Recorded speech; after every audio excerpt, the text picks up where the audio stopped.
Hello, Archie Dunlop here with Talking Astrology with Archie.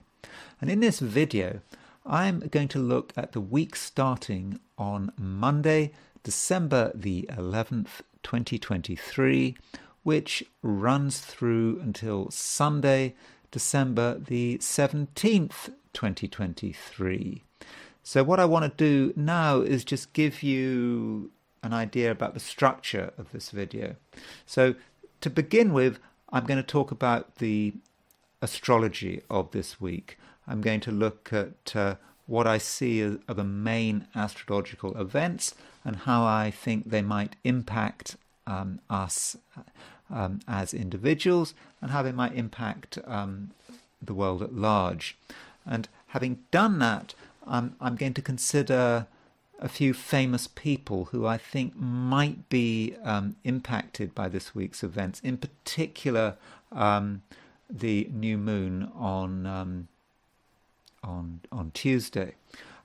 So these individuals include Donald Trump. I think this week could be difficult for him. Omid Scobie, the author of that book on the royal family, Endgame.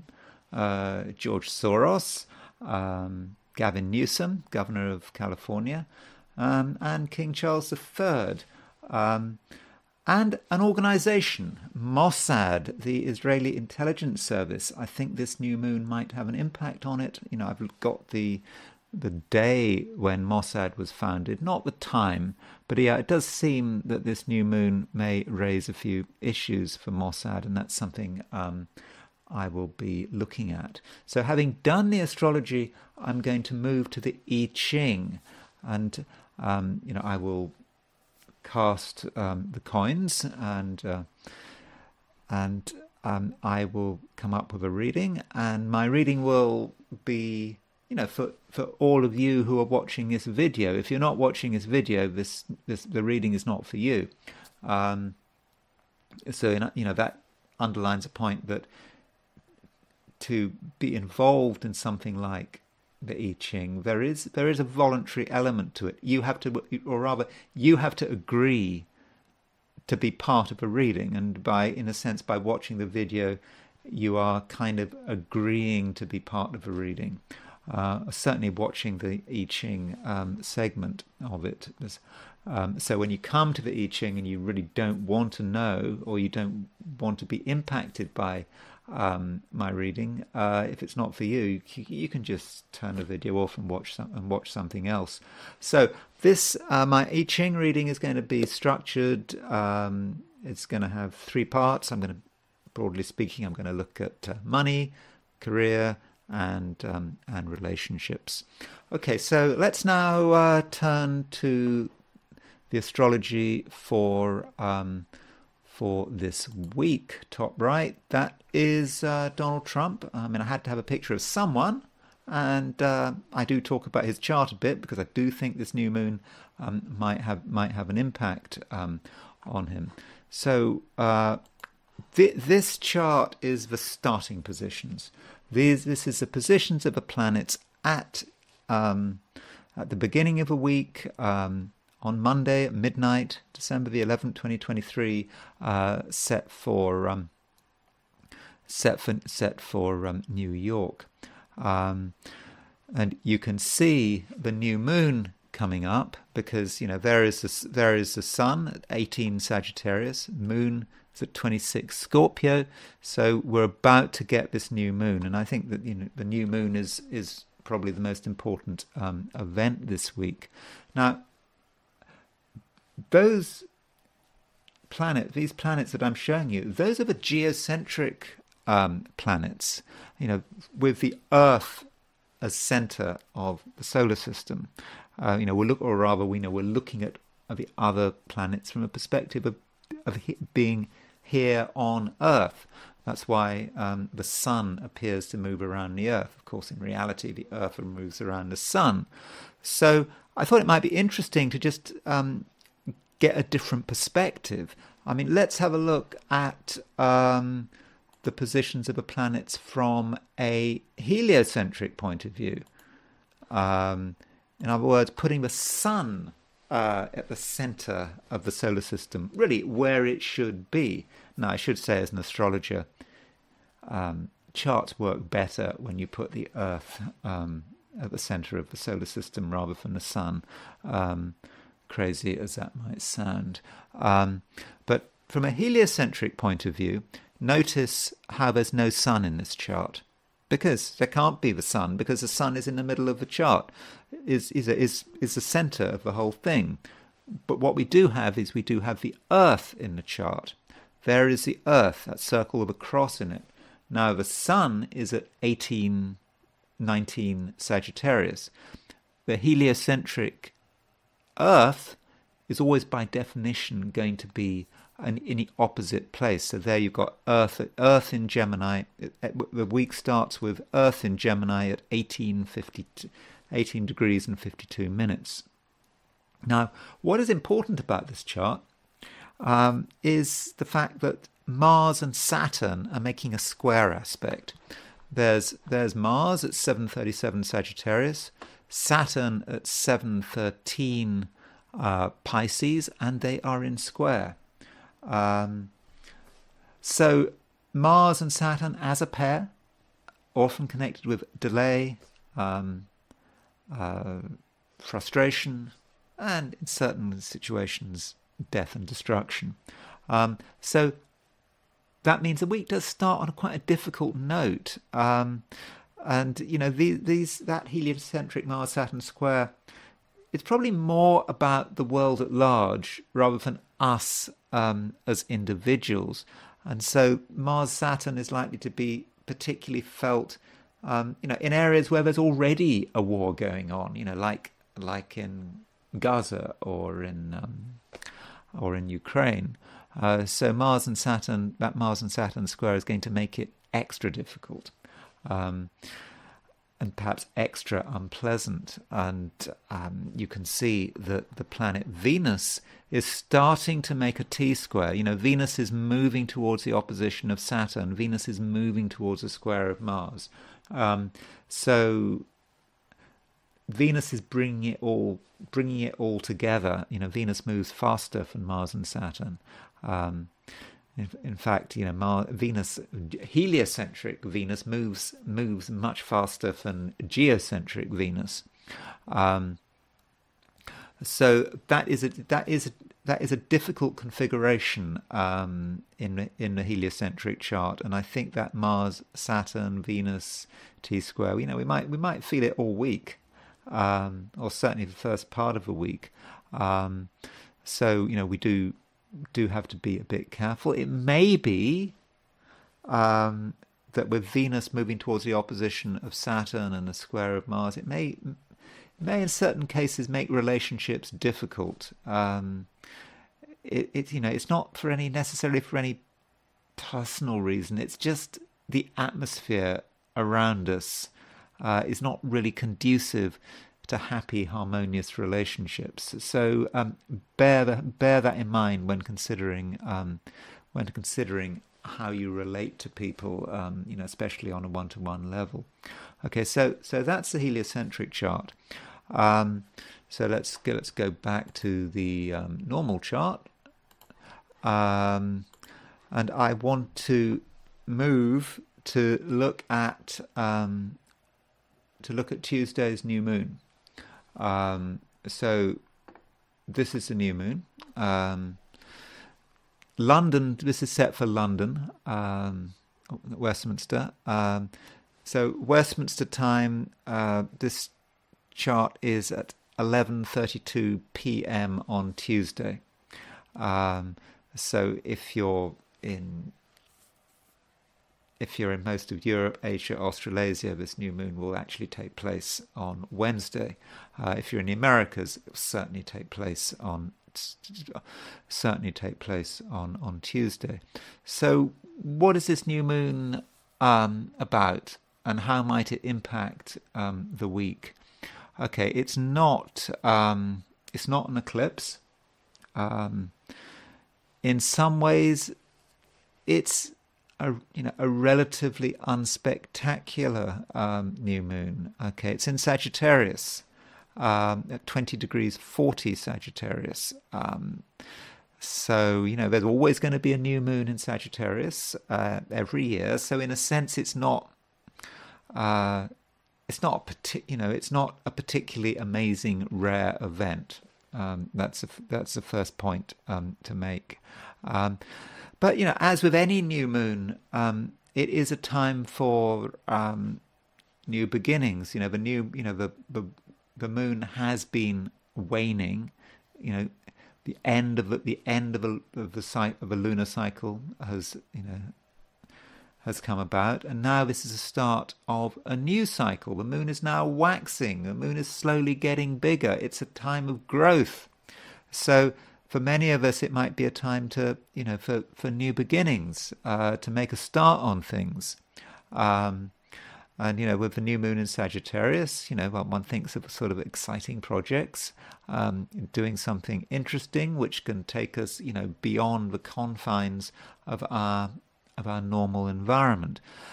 But we do have to be a little careful because that new moon is square Neptune. So some of the new projects we might want to get involved in may be based on plain fantasy, because Neptune is a planet of fantasy. We can get involved in things that we don't really understand, and as a result get hopelessly confused, and we have to watch out for deception. Times are tough. Some people take the view you have to take whatever, you have to take money off, if you need to make money, you need to make it, whatever way you can. And if deception brings the money in, so what? Of course, that's a fairly sociopathic view of the world, but I suppose some people, maybe quite a lot of people, are sociopaths, and money is the main thing. Doesn't matter if you rip someone off or you steal, deceive, lie, whatever. And that's certainly emphasized with the new moon square Neptune. Now, one thing that is important about this new moon, which it is easy to miss, is the fact that this new moon, which is at 2040 Sagittarius, is sesquiquadrate 135. In other words, 135-degree angle. That's 3/8. If you have a cake, you cut it up into 8 slices, 8 equal slices. 135 degrees is 3 of those 8 slices. So that's a dynamic aspect, the sesquiquadrate. So that new moon is sesquiquadrate Jupiter. Put another way, Jupiter is on the Sun-Moon midpoint, and that Sun-Moon is in Sagittarius. So that suggests that this new moon could be quite over the top. It could be quite exaggerated. We might want to, some of us might want to do things to attract attention. In the process, we might make a fool of ourselves. So, I suppose this being a run up to Christmas, if you're going to a Christmas party, for example, not just on Tuesday, the new moon, because new moons don't just last for one day; they can persist for, they can last for 2 weeks, even 4 weeks. But I think specifically at the beginning of a week, the new moon is going to be at its strongest. And so if you've got Jupiter, with Jupiter on a Sun-Moon midpoint, if you're going to parties or things like that, where there's a lot of alcohol being drunk especially, then watch out. You don't want to make a fool of yourself, because Jupiter aspecting the Sun-Moon midpoint, there is plenty of scope for making a fool of yourself, exaggerating, taking things too far. So that could be a bit of a problem with this new moon on Tuesday. So going into further detail about this new moon, if we look at the midpoints that the new moon aspects, you can see it. You can see a structure and a pattern. At the beginning of of the midpoint. Let me just show you the midpoints that this new moon is on. Let me make this a bit. You're going to have to ignore some of the midpoints, but just what I regard as so. So there's the new moon. There's the midpoint tree. I mean, not the midpoint tree. Unfortunately, the people writing this software don't have a way to have trees which are properly sorted, so you have to look at this sort down here to work out what's going on. So there's the moon, there's the sun, there's Jupiter. You see, they're all together: moon, sun, Jupiter. So the midpoint here, this at the beginning of the sequence, you've got Mercury and Saturn. So you start off feeling, oh, things aren't so good. Mercury Saturn is feeling a little I suppose depressed, downbeat, but at the same time wanting things to happen. This is feeling that things are holding us back. We want something to happen, and then you see you've got Mercury on the Mercury Admetos midpoint. Admetos is a hypothetical planet which is often connected with delay. So that's at the beginning, the way we move into this new moon, even perhaps right at the beginning of the week, just before the new moon, we're feeling that things just aren't happening fast enough. It feels a bit stuck, and then we move into Jupiter. That's what we really want to do. We want release from all of the negativity of the past, the delays of the past. The new moon, it wants to break out and break free. And then the midpoint after Jupiter is a Uranus node midpoint. Uranus node is about contacts with other people that are sort of a bit erratic, explosive events. So, in our attempts to make things happen, to get over the negativity of the past, we might take things too far. Get involved in people and situations which are perhaps too much to handle. And then after that, we've got the Mars Aries midpoint. So that's more of the same. So it's like perhaps we're going to feel that something holding us back, the chains holding us back, have suddenly been released with this new moon. Then we just do something which is, you get your release, but what else happens? You could get yourself into a situation that is just perhaps too much to handle. So that's one way of looking at this new moon. I want to look at the how this new moon might impact particular parts of the world, but I'm going to do that after I've looked at the other main event going on this week. So London time, I said that make that a bit smaller. London time, I said that 11:32 p.m. on Tuesday evening, there is a new moon. Then, less than 8 hours later, 7:08 a.m. London time, Mercury goes retrograde. Really soon after the new moon. So, Mercury, you can see that Mercury has been moving through Capricorn, and it suddenly comes to a standstill. And Mercury stays retrograde for 3 weeks. So it will be retrograde, for 3 weeks, for the rest of the year.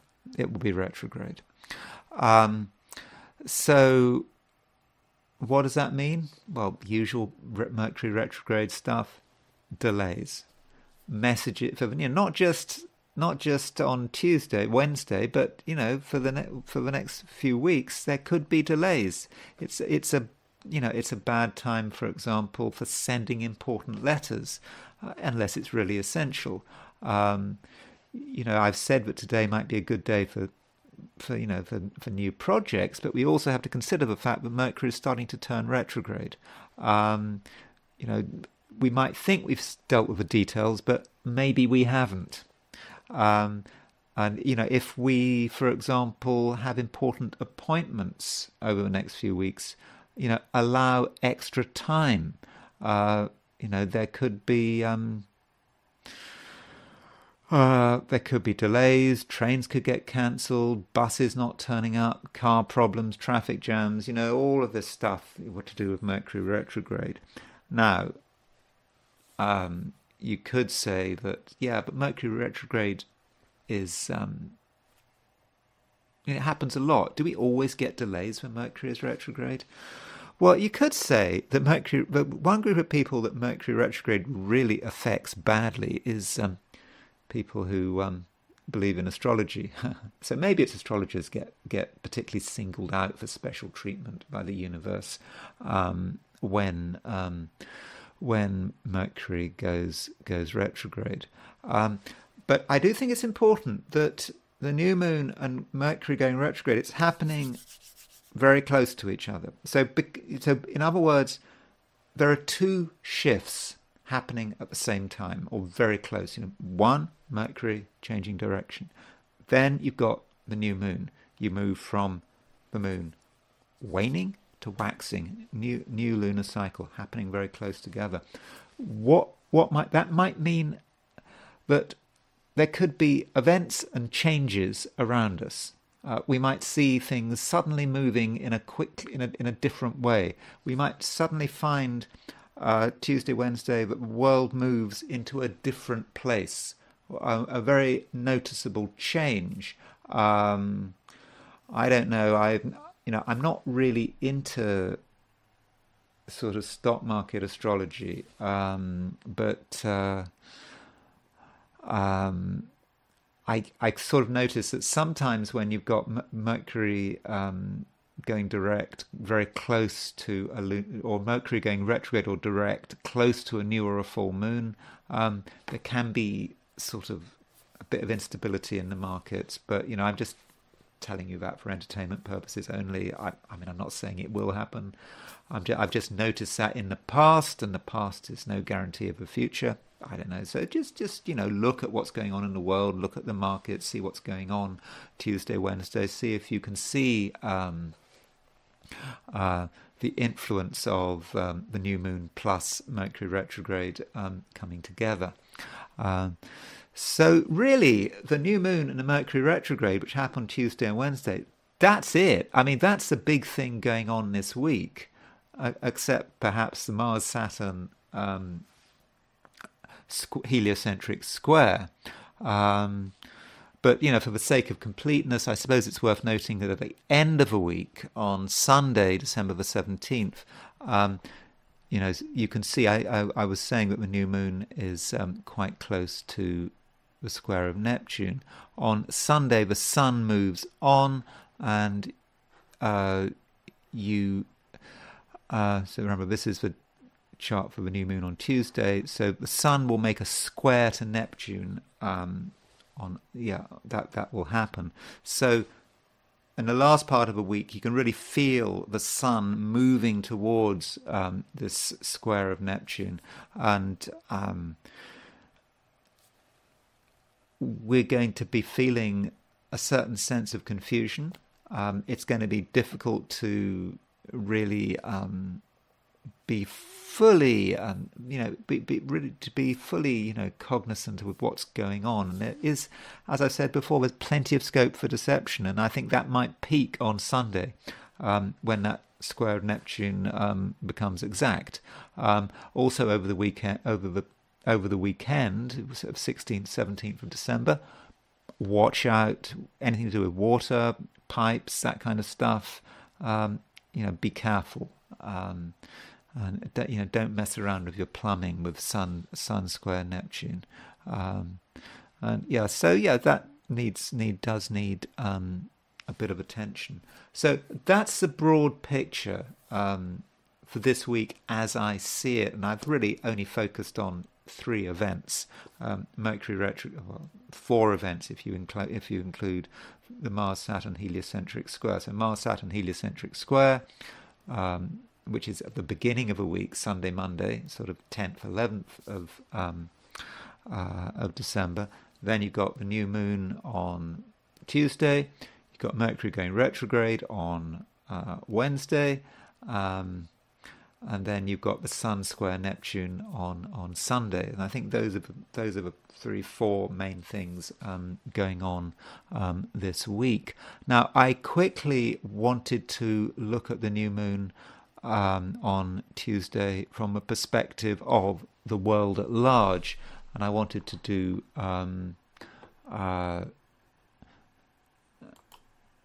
the astrocartography for it. So this is a map of the world, and these lines show different sort of aspects. So here's the new moon. These are the new moon. This is all the places on Earth where, at the time of the new moon, where the new moon is right on the IC, where it's right at the bottom of the chart. And so if you follow this line up, you can see you go through Algeria, you go through eastern France, you go through Belgium, Holland. So perhaps eastern France, the Low Countries may be particularly impacted by the new moon. The new moon on the IC can sort of stir things up. Remember, that new moon is sesquiquadrate Jupiter, so there may be excitement. I don't necessarily mean excitement in a positive sense of the word, but could be civil unrest, that kind of thing. And London, you can see, is off this line, but if we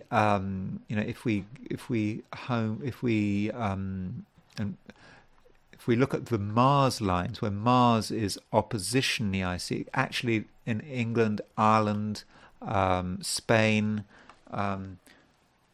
Mars is going to be conjunct the IC at the exact time of the new moon. In fact, you can see this in the chart. This chart set for London. You can see that Mars is conjunct the IC. And sort of Neptune is in the 7th. So it's possible that in the next, not just at the time of the new moon, but over the next couple of weeks, there's going to be a certain amount of instability in Britain, and maybe Ireland as well, also Spain perhaps, because this line goes, if you follow it down, it goes through Madrid. Again, so I think Western Europe may be impacted by this new moon. It could cause a certain amount of instability. The kind of instability that is sort of at the foundations, at the bedrock of society. That things are just going to keep bubbling up, and so that is something to watch. Okay, now I want to talk about individuals who might be affected by the new moon. So, new moon is at 20 degrees 40 minutes Sagittarius. So, one person who might be impacted by this new moon is Donald Trump. So let's have a look at his chart. So here's Donald Trump. He is born on June the 14th, 1946. And you will see that Donald Trump has his moon at 2112 Sagittarius, and his sun is at 2256 Sagittarius. So this new moon is right on his moon. And his moon is conjunct his south node. So the question one has to ask, is this going to be a good or a bad event for Donald Trump, or is it just going to be neutral?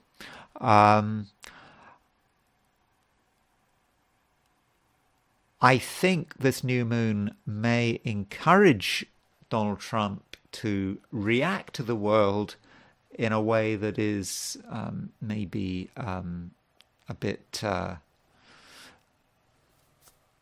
over the top. I mean, actually, let me get into some further detail about this, because if you let's just compare. We'll put Donald Trump in the middle. We'll put the nation. Okay, so you see, there is Jupiter at So there's Jupiter at 609 Taurus. So Jupiter is making an exact, a pretty close sesquiquadrate to Donald's moon, and he has got to Donald's moon here. In fact, Jupiter is almost exactly sesquiquadrate his moon, at the same time as you've got this new moon, this new moon hitting his moon. So his moon is really activated in a really big way next week. So I don't know how that's going to work. He may have a lot to say. He may go over the top. I believe, I reckon that moon in Sagittarius is all about how he communicates. Because the moon can be a communication planet, and he sometimes seems to communicate from the heart. He doesn't allow. He doesn't have, the usual inhibitions that affect other people don't seem to affect him. So he's going to have a lot to say for himself. But I do think he has to be careful because, the moon is conjunct his south node. He may be going in the wrong direction. But maybe he knows what he's doing. Maybe it's going to be fine, but I think he might be quite active. The moon can also be women, so he does have to. The moon in Sagittarius could be the women in his life. So that's something he needs to consider. How is he going to treat his wife, for example, or rather, and indeed, how is his wife going to treat him? And another person who has been connected with Donald Trump, who is impacted by this new moon, is E. Jean Carroll. Now, E. Jean Carroll, she has this new moon on her birthday. Now, as far as who E. Jean Carroll is, she was. Let's get this right. She won a civil suit against Donald Trump, in which relating to a sexual assault in the 90s, which he was accused of assaulting her in the 90s, and it was a civil case, not a criminal case, and she won this case. And her birthday is December the 12th, which is it's her 80th birthday, and so her son is at 1946 Sagittarius. So this new moon the new moon is is conjunct her sun. So maybe. I suspect the new moon could be quite important for her, maybe independently of what's going on in Donald's life. But maybe there's going to be some aspect of this case which is going to perhaps come up this week, because the new moon does sort of highlight that connection between the two, because E. Jean Carroll's sun is exactly conjunct, very closely conjunct Donald Trump's moon which is at 2021 Sagittarius. Okay, so there's one other point about Donald Trump which I should make, and that is that's Mercury. Mercury goes retrograde Yeah, it does go retrograde this week on Wednesday morning. Now the question is, where does it go retrograde? Well, it goes retrograde at the exact position it goes retrograde. It goes retrograde at 8 degrees 29 minutes Capricorn. And Donald Trump's Mercury is at 8:52 Capricorn. So Mercury goes retrograde exactly opposition his Mercury. And I think that provides further evidence that he's going to have something. He's going to have a lot to say for himself, and I think he's going to be quite agitated this week. I don't think he's going to be able to help himself. Maybe there are things perhaps going on in his life, and he just has to say something. And so his two communication planets, his Moon and his Mercury, are really activated this week.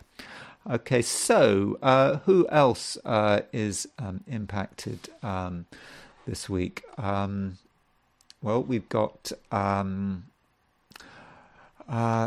we've got Omid Scobie. Now, Omid Scobie, he wrote this book,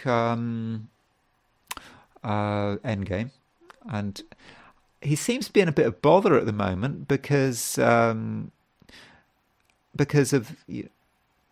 this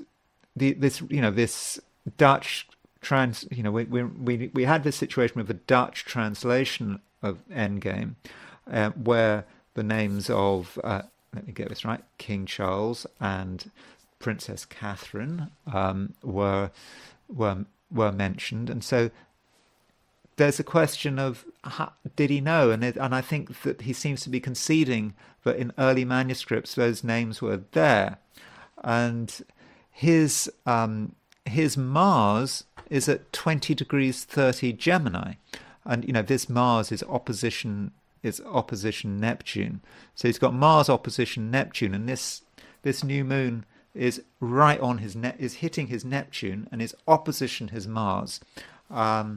So I would think this is probably quite a difficult time for him with this. Of course, people would argue that it's a difficult time for King Charles and Princess Catherine. So should he be complaining? But I think this is perhaps a bit of a problem. We already know it's a problem, but we get astrological support for this with the new moon hitting his Neptune opposition his Mars.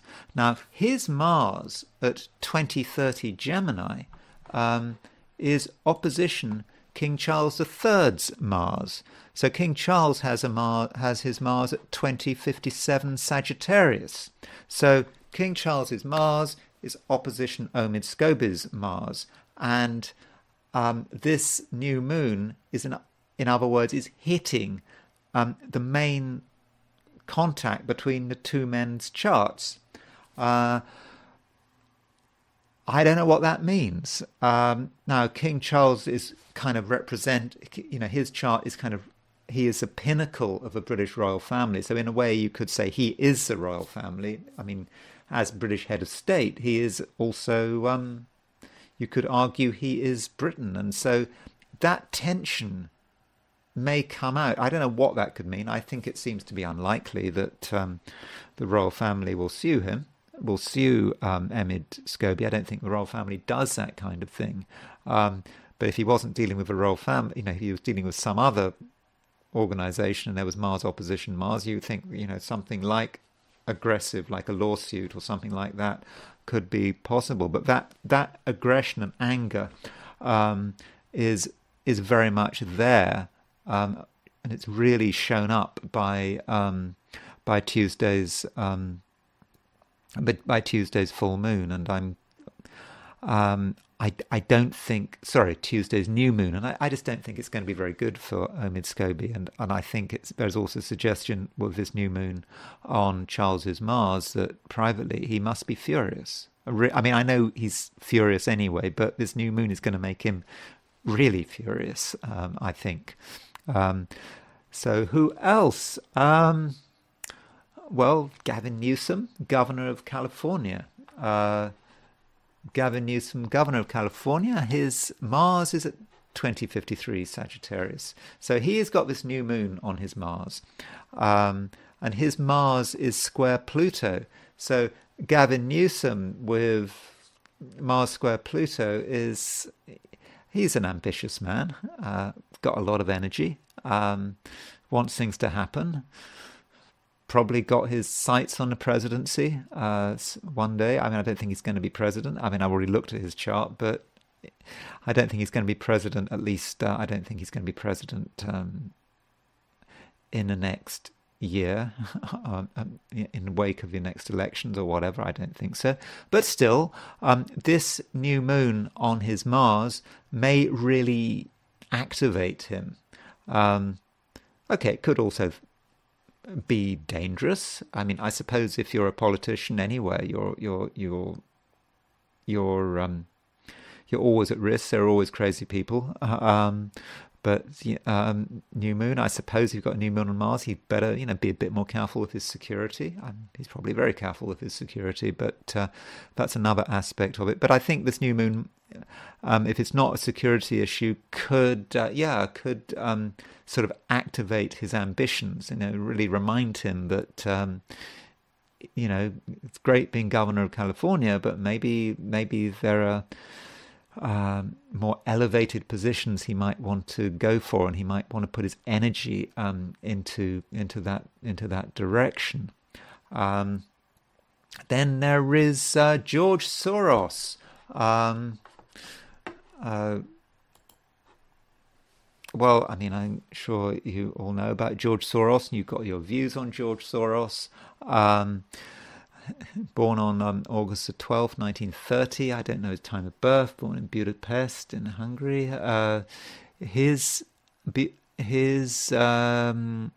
got Mars at 19 Gemini. So the new moon is opposition his Mars. So George Soros and his Mars, that's his anger. That's the way he asserts himself. And then there's a new moon opposition his Mars. Stuff to make him, that might make him angry, make him annoyed. What is going to make him, want to assert himself? What is going to concern him? I mean, he's very concerned with, the world at large, what's going on in the world. He seems to have a vision about the way the world should be. Maybe this is talking about his disappointment with what's going on in Ukraine. I don't think, he's always talking about sort of open societies and his sort of NGOs to sort of, in Eastern Europe, and a Russian victory in Ukraine would be, I'm sure, would be very disappointing for him. And so maybe that's one possibility. But new moon opposition Mars could be just something quite personal that has nothing to do with anything political. But anyway, I thought I'd just point that out, that this new moon may have an impact on George Soros. And finally, there's Mossad. This is the Israeli intelligence service. It's got its birthday coming up. So 1949, what would that be? So that would mean that Wednesday would be 51/74th.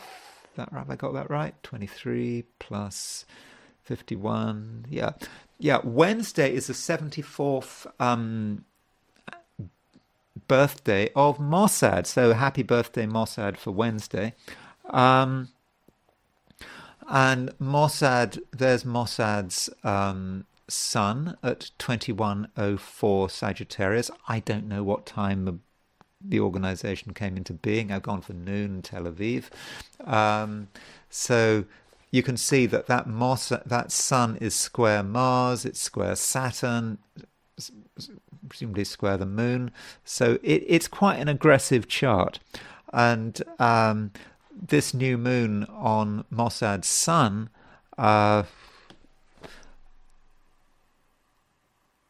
it could encourage Mossad to plan some new operation, perhaps. I mean, they must be planning operations all the time. But I'm thinking that this new moon on their birthday, or very close to their birthday, may represent a new beginning for Mossad, or an ending. The organization of the may have to change, possibly in the wake of the October the 7th attacks. But Mossad may not be quite the same after the new moon. And it's possible, but with this new moon, Mossad may feel, because I suppose I'm assuming Mossad would have been really embarrassed by what happened in October the 7th. Everyone thinks that Mossad is, a really, one of the best intelligence organizations in the world. And they missed it. They weren't able to. They had no warning, apparently, of this attack, or little warning of this attack on October the 7th. So maybe they have to prove themselves. Maybe they have to show that they really are the best. And so the new moon may encourage them to consider some kind of operation, whatever. But of course, it may be about public criticism.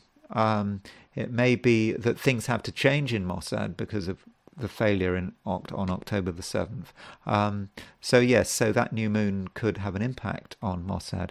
Of course, Mossad is a very secretive organization, and I'm sure the impact of the new moon, we will never know about it. So that's good for me, because there's no way that I can no way that my statement about the new moon on Mossad, at least in the short term, is going to be proved right or wrong.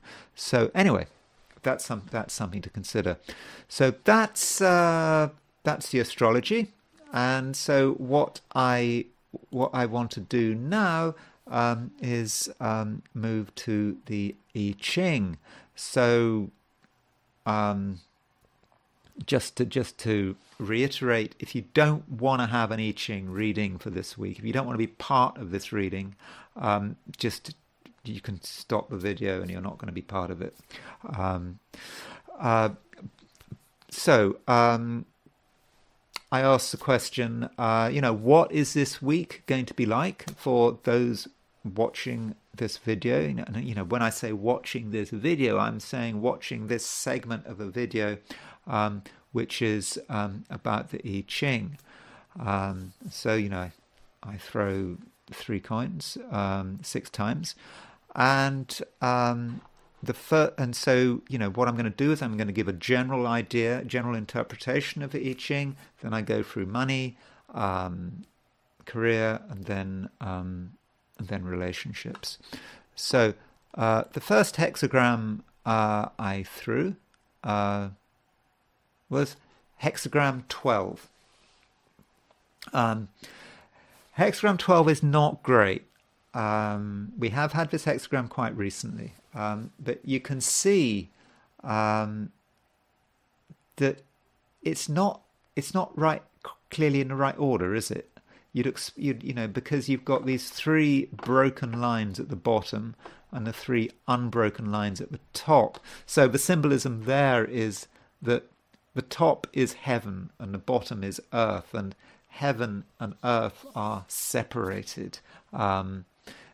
It's like the forces of disintegration and perhaps evil are all over the place down here on earth, and so heaven is sort of moving away. And the Wilhelm translation, which calls it standstill, also suggests it's about stagnation. That things aren't moving, and yes, the forces of disintegration are everywhere, and we're not going to get much done. Now, there are 3 moving lines. The 3rd line from the bottom moves, and that is about inferior people who have been given responsibility, and they shouldn't have this responsibility. People are doing things which are way above their pay grade, and they kind of know it. They know they're actually useless, really, but it takes a long time for them to recognise this. But on the plus side, they eventually come round to seeing this. And, once people start to accept that they're not up to the job, at least that's progress. Then the fifth line moves, and the fifth line in I Ching is very often fortunate, is very often fortunate, and in this sense it means that the blockage, the stagnation, is finally shifting, and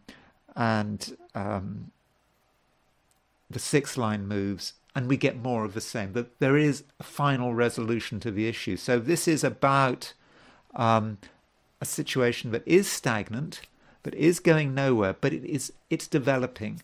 It seems that the problem is starting to resolve itself, and perhaps this problem, the resolution starts with people being honest. Finally, people are honest. Finally, they say, no, I can't do this. I need some help.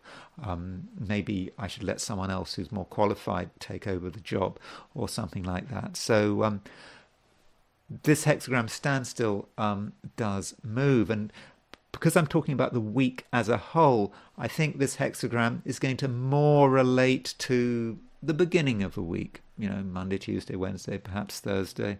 And then we move to a different hexagram, because we've got three moving lines. So we move to this hexagram 62, which is preponderance of the small. So once the standstill is over, that is not an invitation to say, oh, business is normal, I can do whatever I like. No, preponderance of the small. Take it slowly. Understand that you're still vulnerable. One translation of the I Ching, the Winghook translation, I think it is, he gives the image of a bird. A bird shouldn't fly too high. It should stick to the bushes, because once a bird is in the air, it's airborne, and you can see it across the sky, against the background of the sky. It can be shot. Hunters can just shoot it down. But if it just hangs around in the bushes, then it's protected. And so, we do need to take it slowly, and we mustn't just take it. We mustn't go too far, because we are still vulnerable. But overall, if we don't do anything stupid, if we're modest, it is by the end of a week, we should really start to see some improvements. As the stagnation starts to resolve itself. So as far as money is concerned, it's perhaps not surprising, with standstill as the first hexagram, that the beginning of a week could be quite difficult. If we were counting on money coming our way, it just might not happen. There might be, we might find that we have to spend money on stuff that we just can't do anything about it. And so, we certainly have to be very careful about trusting people with money, because when you've got standstill, that is the idea that you've got bad people are all around. And remember, when I was talking about the new moon on Tuesday, I said that new moon is square Neptune. So that new moon square Neptune is about deception, and the sun is moving to a square of Neptune. So when it comes to money, we can't trust anyone. And, some people, they might claim they know about money, but they don't really know about money. And so tread carefully. But then if we keep working away, don't trust anyone, then we're going to start to see a resolution eventually. Things will start to get better. Perhaps there was money that we've been waiting for and been promised, and it hadn't turned up, and then the money will come our way. Okay, maybe not in a spectacular fashion, but we're going to start to see. We will start to see progress, and then this hexagram moves to preponderance of the small, and so it's kind of quite clear what our approach should be financially. With preponderance of the small, it's just not a time for spending money. I know it's Christmas, people buying Christmas presents, all that stuff, but you don't need to. Maybe, I mean, not necessarily. You certainly don't need to, expensive meals, all that kind of stuff. Expensive celebrations, preponderance of the small, keep it small. If you have money, don't talk about it, because there are still people out there who want your money, who will do whatever they can to get hold of your money. So remembering that image of birds keeping down, keeping to the undergrowth. They don't want to expose themselves by flying into the air. So don't talk about any financial gains you've had, and really don't engage with financial conversations, really, particularly with people who you don't trust. And of course, anyone's trying to sell you stuff, just hang up if they're trying to sell you stuff on the phone. But yeah, try to be really modest with that. And but I think if you are, it's going to be okay. I mean, the week starts with with a lot of concerns about money, but I think by the end of a week, there is perhaps a chance that you can resolve it. Now, as far as career is concerned, the week doesn't start very well. Whatever the situation, whether you're, for example, if you're looking for a job, if you're looking for a job, it could be quite dispiriting because it's going to be difficult to find a job, and at least more difficult than usual. And you might find that people who are less qualified for you, less knowledgeable about you, are the ones who get the job, because it's inferior people are going to get are going to win out, at least to begin with. So that's something to be aware of. And if you're in a job, it's a kind of similar picture. People who don't know the work as well as you do, but somehow they'll get the praise, they'll get the attention, they'll be given new responsibilities, and it may be really frustrating for you. But you just have to wait, because if people are given responsibilities at the beginning of a week, and they're not up to it, it'll soon become clear that then they really aren't up to it. And then maybe at that stage you'll have a chance to show everyone what you're made of, be able to show off your talents and skills and get the recognition you deserve. But in general, but it's with standstill, stagnation. It's just the beginning of the week. It's going to be difficult. It's going to be difficult to make progress. If you are, on the other hand, if you're running your own business, then I suppose it's going to be difficult. It could be difficult to get new contracts, new business, because your rivals may be very good at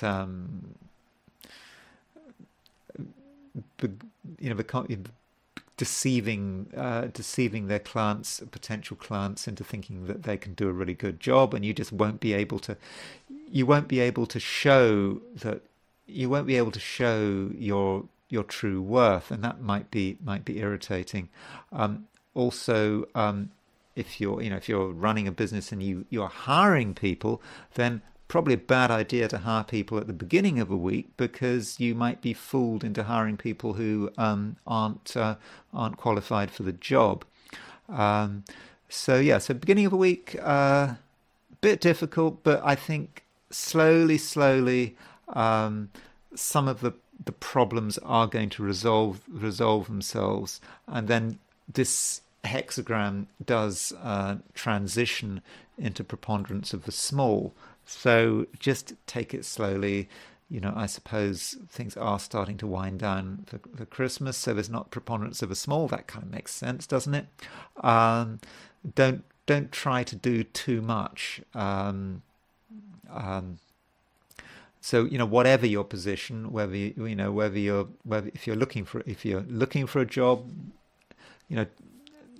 be modest. Don't have massively high expectations, and perhaps avoid the temptation to boast. I mean, I know one's supposed to boast to get jobs, but be careful how you do it. And if you're in a job, just be satisfied with small successes. Don't put yourself in a position where you get a lot of attention, because if you get a lot of attention, then you might slip up. Finally, I want to look at relationships. Relationships of all kinds. I suppose I'm thinking particularly of romantic relationships, but all kinds of relationships. Beginning of a week is, as I've said, for looking at money and career, it's not particularly good. The people you meet at the beginning of a week, the people you're involved with, particularly if they're new people, people you haven't met before, a person you've just met, probably not a good idea to believe anything they say, because standstill is about inferior people. It's about sort of evil elements trying to gain supremacy, and people making claims about themselves that are simply not true. So meet someone for the first time. Not a good idea if you're meeting someone for the first time at the beginning of a week, and you're thinking about having some kind of relationship with them, whether it's friendship, romance, business, whatever. Don't believe anything they say. I don't think, because they're going to make claims which I don't think they're going to actually be able to honor those claims. I mean, is it lies, exaggeration, whatever? So that is a problem at the beginning of a week. I think as the week progresses, things do get better. I think you're in a better position to assert yourself vis-a-vis other people, and I think you'll find it easier to make sense of what people are saying. So if someone is lying or is deceiving you, I think that will become clear. And just do watch out for deception, because as the week progresses, the Sun is making a square to Mars. The Sun is a male. By the way, the Sun is a male planet. So the Sun square Mars may particularly refer to deceptive men. Sun square Neptune, that's a possibility, but deceptive people in general. I think you're going to start to make sense of people and start to realize how people can be handled, whether or not people can be trusted, and if you're in a long-term relationship, and beginning of the week, things might be stagnant. You might be concerned about your partner's behavior, and it might feel that it's difficult to get through to them. Well, I think by midweek it might start to become easier, and then we move to hexagram 62, which is preponderance of the small. So at the end of a week, in terms of relationships, don't expect too much. It's certainly not the time for sort of dramatic initiatives, thinking that you can suddenly make a relationship better by doing something dramatic. No, you should be satisfied with simply stabilizing the situation, understanding people, but not making any new commitments, not getting sort of getting overly excited, overly emotional. That's a bad idea. Just preponderance of the small. Just keep it simple. Just have basic contact. Without exposing yourself to any danger, embarrassment, whatever. Just that's the way to do it. It's a bit downbeat, but preponderance of the small is not. It's not a bad hexagram. It's just about being realistic. I think. That's my forecast for the I Ching. It's a bit downbeat, I'm sorry, but I think it could be worse. I mean, I think the overall picture with the I Ching, regardless of what your question is about, I think that overall things are getting better as the week progresses. Anyway, that's my forecast for this week. And next week, the week starting on